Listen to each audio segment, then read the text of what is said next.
ওয়াল্লাহি রাব্বিল কাবা, কাবার মালিক আল্লাহর কসম দিয়া বলি, তার দেহ থেকে গর্দান আলাদা করে দিতে আমরা রাসূলের আশিকে 1 মিনিটও দেরি করব না, ঠিক কিনা বলেন?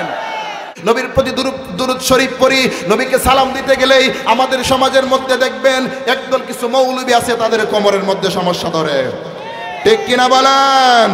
আমি বলতে চাই, মনে রাখবেন মুমিন মুসলমান, লা ইউমিনু আহাদুকুম হাত্তা আকুনা হাব্বা ইলাইহি মিন ওয়ালিদিহি ওয়া ওয়ালাদিহি ওয়ান নাসি আজমাইন। এই পৃথিবীর সবকিছুর ভালোবাসা তুচ্ছ আমার নবীর ভালোবাসার কাছে। আমার বাবার ভালোবাসা বুঝি না, মার ভালোবাসা বুঝি না, পরিবারের ভালোবাসা বুঝি না। আল্লাহর হাবিবের ইজ্জতের চাদর নিয়ে যদি কেউ টানাটানি করে, নবীর শানুমানের বিরোধিতা যদি কেউ করে, নবীর মিলাদু কিয়ামের বিরোধিতা যদি কেউ করে, সে যদি আমার বাবা হয়, সব বেলায় সার আছে, আমার নবীর বেলায় কোনো সার নাই, ঠিক কিনা বলেন? আমার নবীর বেলা কোনো আপোষ নাই।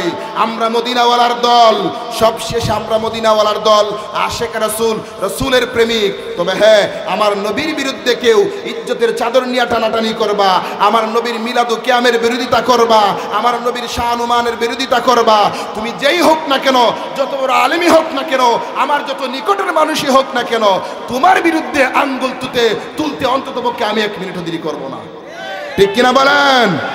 নবীর পক্ষে আমরা থাকতে রাজি আছি না নাই? জোরে বলেন, রাজি আছি না নাই? আল্লাহ রাব্বুল আলামিন রাসূলের আশিক হিসাবে আমাদেরকে কবুল ও মঞ্জুর করুক। সকলে বলুন আল্লাহুম্মা আমিন। ওয়া মা আলাইনা ইল্লাল বালাগ। ওয়াসসালামু আলাইকুম ওয়া রাহমাতুল্লাহি ওয়া বারাকাতুহু। সম্মানিত উপস্থিতি,